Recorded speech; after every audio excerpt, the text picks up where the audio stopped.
In a year that has seen ups and downs, one thing has been guaranteed is that this year's cinema has provided a lot of moments that have shocked, awed, and made us proud to be movie fans. For the 8th consecutive year, Real Features presents its end-of-year panel.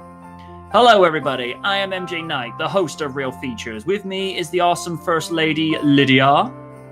Hey, how's it going, guys? We will be joined later by the suaveness of Kaiju Noir. Along with me, as ever, is one of my fellow SKL commentators, the common sense of the Raiden. Slandering and also reminiscing about what 2018 has to offer. Good or bad, we're here to judge. And also joining us later will be the sweet and snarkiness of Win the Rogue.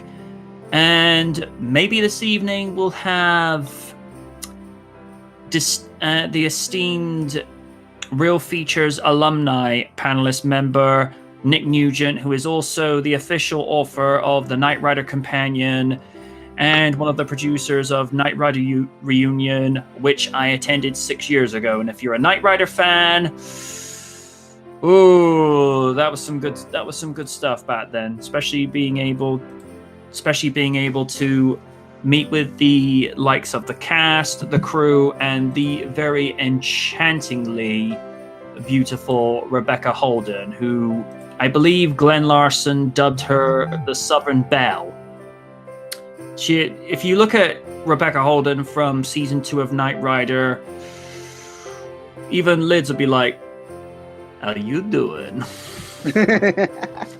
Dan Williams is saying in the chat, "Hey MJ, I sent your gift. Look out for it. Thank you very much." Now, as everybody knows, from a few weeks ago, we were kind of going through our list of what we had seen, what we hadn't seen, and there was quite a few on the list that only I had seen. One of which is Darkest Hour. Not being a huge historian on most things regarding World War II, I was intrigued by the mere suggestion of Garry Oldman playing a real-life historical figure. More specifically, former British Prime Minister Sir Winston Churchill.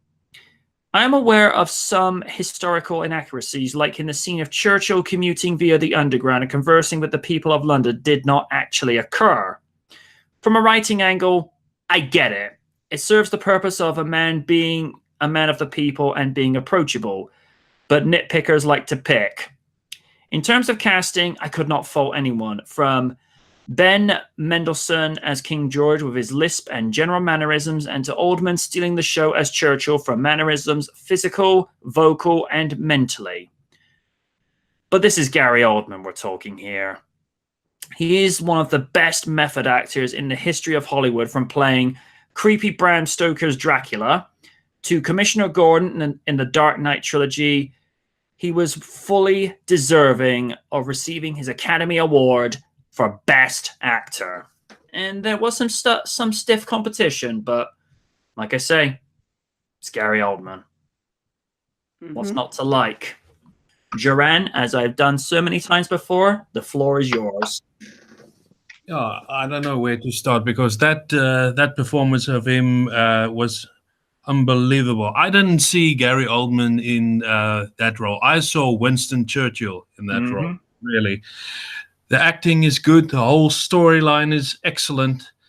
I mean, as you said, it's not historically accurate in some ways, but the way he came into Parliament, the whole story behind it is excellent.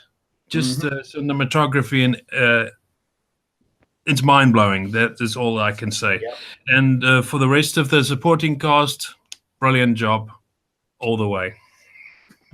Yeah, that's pretty much fair.